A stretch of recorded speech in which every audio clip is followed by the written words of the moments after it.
ఇచ్చిన హామీల్లో ప్రధానమైనది doctor BR Ambedkar Pranahita Chevella Sujala Sravanthi ఎత్తిపోతల పథకం. ప్రత్యేక రాష్ట్రం ఏర్పాటు టీఆర్ఎస్ అధికారంలోకి వచ్చిన వెంటనే కుర్చీ వేసుకుని మరీ పూర్తి చేస్తానని గతంలో కేసీఆర్ హామీ ఇచ్చారు. ఆ తర్వాత కేసీఆర్ అధికారంలోకి వచ్చారు. 2 పర్యాయాలు ముఖ్యమంత్రిగా ఉన్నారు. తాజా ఎన్నికల్లో అధికారాన్ని కోల్పోయారు.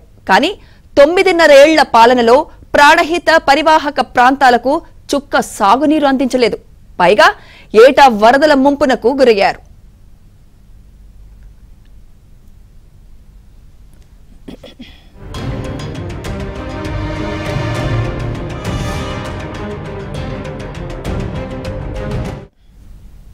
వెనుకబడ్డ కొమరం భీం, మంచిర్యాల జిల్లాలను సస్యశ్యామలం చేస్తామన్న కేసీఆర్ మాటలు నీటిమూటలయ్యాయి.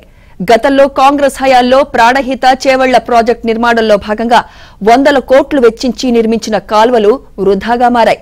అయితే ప్రస్తుతం కాంగ్రెస్ మళ్లీ అధికారంలోకి రావడంతో రైతుల్లో కొత్త ఆశలు చిగురిస్తున్నాయి. ప్రాజెక్టుతో పక్కకు పోయిన తుమ్మడిహెట్టి బ్యారేజీని నిర్మించాలని రాష్ట్ర ప్రభుత్వం కసరత్తు చేస్తోంది. ప్రాణహితపై బరాజ్ను నిర్మిస్తామని భారీ నీటిపారుదల శాఖ మంత్రి ఉత్తమ్ కుమార్ రెడ్డి ఇటీవలే ప్రకటించడం పట్ల హర్షం వ్యక్తమవుతోంది.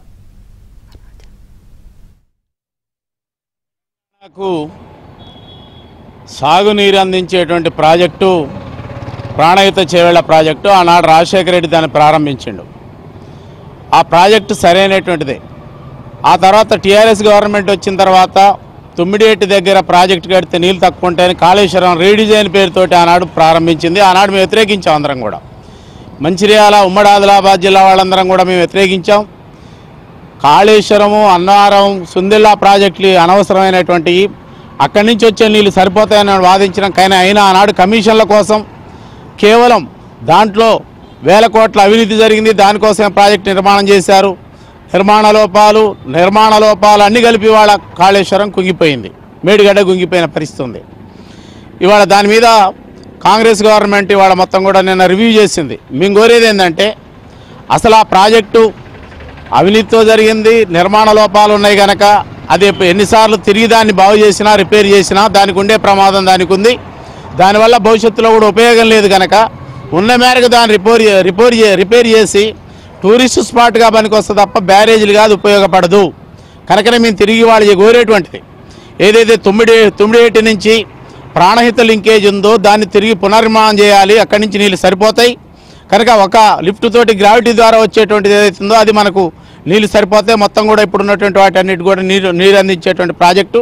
కనుక కాంగ్రెస్ ప్రభుత్వాన్ని మేము కోరేటువంటిది మీరు రివ్యూ చేయండి, అవినీతి మీద చర్యలు తీసుకోండి, ఇవన్నీ తీసుకోండి. కానీ తక్షణం మీరు తుమ్మిడిహెట్టి దగ్గర ప్రాజెక్టు నిర్మాణం చేసి గత రాజశేఖర రెడ్డి ప్రభుత్వం ఏదైతే నిర్మాణం చేపట్టిందో, ఏదైతే డిజైన్ ఉందో ఆ డిజైన్ ప్రకారం మీరు ఇక్కడికి ఎల్లంపల్లికి నీళ్లు తీసుకురండి, అప్పుడు సరిపోద్ది అనేది మేము కోరుతా ఉన్నాం. నిజానికి 2008లో అప్పటి కాంగ్రెస్ ప్రభుత్వం ప్రాణహిత చేవెళ్ల సుజల స్రవంతి ప్రాజెక్టు నిర్మాణం ద్వారా తెలంగాణలోని 7 ఉమ్మడి జిల్లాలకు సాగు, తాగునీరు అందించేందుకు నిర్ణయించింది. అదే ఏడాది డిసెంబర్ 16న అప్పటి ముఖ్యమంత్రి వైఎస్ రాజశేఖర రెడ్డి ప్రస్తుత కొమరం భీం జిల్లా కౌటాల మండలం తుమ్మిడిహెట్టి వద్ద బ్యారేజీ నిర్మాణానికి శంకుస్థాపన చేశారు. దీని ద్వారా సుమారు 16,40,000 ఎకరాలకు సాగునీరు అందించడంతో పాటు ప్రజల దాహార్తిని తీర్చాలని లక్ష్యంగా పెట్టుకున్నారు. తుమ్మిడిహెట్టి నుంచి రంగారెడ్డి జిల్లా చేవెళ్ల వరకు నిర్మించే భారీ ప్రాజెక్టు కోసం తొలుత 38,500 కోట్ల అంచనా వ్యయంతో పనులను ప్రారంభించారు. పనులను 28 ప్యాకేజీలుగా విభజించి 1,000 కోట్ల నిధులను కాంట్రాక్టర్లకు మొబిలైజేషన్ అడ్వాన్స్ కింద ఇచ్చారు.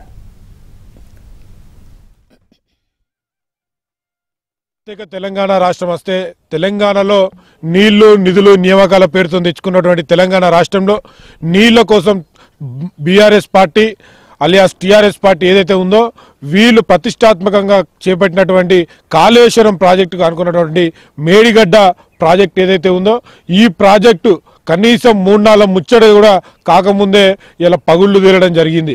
ఈ పగుళ్లను ఈ రాష్ట్ర బీఆర్ఎస్ ప్రభుత్వం అధికారంలో ఉన్నప్పుడు నానా రకాలుగా వర్ణించేటువంటి ప్రయత్నం చేసింది. దీని కుట్ర జరిగిందని లేకపోతే ఏదో ఒకటి వక్రీకరించేటువంటి ప్రయత్నం చేసి ఇలా ప్రజల్ని మోసం చేసేటువంటి పరిస్థితి చేసింది. ఇవాళ ఏదైతే ఎల్ఎంటీ సంస్థ కట్టినటువంటి మేడిగడ్డ ప్రాజెక్టు ఉందో ఆ ప్రాజెక్టు వెనుక పగలడానికి గలటువంటి కారణాలు ఏంటి అనేటువంటి పూర్తి పరిశీలన చేసేసి వారిపైన చర్య తీసుకోవాలి. అదే విధంగా రాష్ట్రంలో ఉన్నటువంటి కొత్తగా ఏర్పడినటువంటి కాంగ్రెస్ పార్టీ మంత్రులందరూ కూడా పోయి దాన్ని సమీక్షించడం జరిగింది. ఈ సమీక్షించడం కారణంగా ఈ రాష్ట్ర ప్రభుత్వానికి దది పగుళ్ళు తేలడానికి గల ముఖ్యమైనటువంటి కారణాలు ఏంటి అనేటువంటి విషయాన్ని పూర్తి స్థాయిలో ఇప్పటి వరకు రాష్ట్ర ప్రజలకు చెప్పలేదు. ఈ రాష్ట్ర ప్రభుత్వం అన్న ఆ పగుళ్లకు తేలినటువంటి కారణాలపైన పూర్తి ప్రక్షాళన చేసి దాన్ని ఏ విధంగా నిర్మిస్తారని చెప్పేసి మేము ప్రశ్నిస్తా ఉన్నాం. ఇదిలా ఉంటే ప్రాణహిత నదిపై 152 మీటర్ల ఎత్తుతో ప్రాజెక్ట్ బ్యారేజీ నిర్మాణం చేపట్టాల్సి ఉంది. నిర్మాణం అనంతరం 160 టీఎంసీల నీటిని కెనాళ్ల ద్వారా చేవళ్ల వరకు తరలించాలని నిర్ణయించారు. ఇందుకోసం 7 ఉమ్మడి జిల్లాలో 1757 మీటర్ల ఎత్తుతో 22 ఎత్తిపోతల పథకాలను నిర్మించాలని ప్రణాళికను సిద్దం చేశారు. వాటిలో 1055 కిలోమీటర్ల పొడవైన కాలువలు, 849 కిలోమీటర్ల గ్రావిటీ కెనాల్స్, 206 కిలోమీటర్ల మేర పైప్ లైన్ల ఏర్పాటుకు శ్రీకారం చుట్టారు. మొత్తం నీటిలో 30 టీఎంసీల నీటిని హైదరాబాద్ నగర తాగునీటి అవసరాలకు, 16 టీఎంసీల నీటిని పరిశ్రమలకు సరఫరా చేయాలని ప్రణాళిక చేశారు.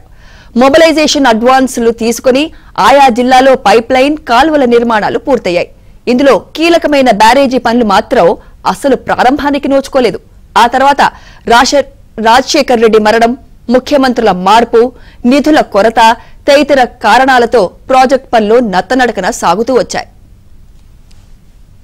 కనీసం 1,00,000 కోట్లు ఖర్చు పెట్టి 1,00,000 ఎకరాలకు కూడా నీరు ఇవ్వకుండా ఆయన ఫామ్ హౌస్కు నీళ్లు తరలించుకోవడం కోసము, ఆయన కాంట్రాక్టర్ల కోసము, ఆయన సొంత ఖజానా నింపుకోవడం కోసం, లాభం కోసం కట్టినటువంటి కాళేశ్వరాన్ని ఇవాళ మనం చూస్తున్నాం. ఒకవైపు కుంగిపోయింది.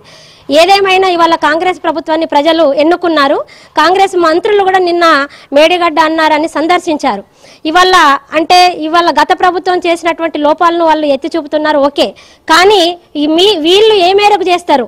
నాణ్యత కలిగినటువంటి ఒక ఇంజనీర్లను పెట్టి నిపుణులైనటువంటి ఇంజనీర్లతోని అక్కడ ఉన్నటువంటి ఏదైతే నష్టం జరిగిందో దాన్ని పునర్నిర్మాణం జరిపించాలి, నిర్మాణం చేయాలి. అట్లాగే ఏదైతే వాళ్ళు తుమ్మిడిఎట్టి వద్ద ప్రాజెక్టు కడతామని చెప్తున్నారో 80% పనులు పూర్తయినాయి. తుమ్మిడిఎట్టి వద్దనే ప్రాజెక్టు కడితే ఎత్తిపోతల ఖర్చు, కరెంటు ఛార్జ్ ఏదైతే ఉందో దానికి సంబంధించినటువంటి ఖర్చులు కూడా తగ్గుతాయి. కాబట్టి మాటల వరకే పరిమితం కాకుండా కొత్తగా ఎక్కినటువంటి కాంగ్రెస్ ప్రభుత్వము తుమ్మిడిఎట్టి వద్ద ప్రాజెక్టును కట్టి గ్రావిటీ వాటర్ ఎల్లంపల్లిలో పడగొట్టి ఈ ప్రాంతంలో అట్లాగే ఈ పాత ఏవైతే కాళేశ్వరం ప్రాజెక్టు ఉందో దాన్ని మరమ్మతులు చేయించి ఈ ప్రాంతం మంచిర్యాల, చెన్నూరు ప్రాంతం అంతా కూడా ముంపుకు గురవుతుంది.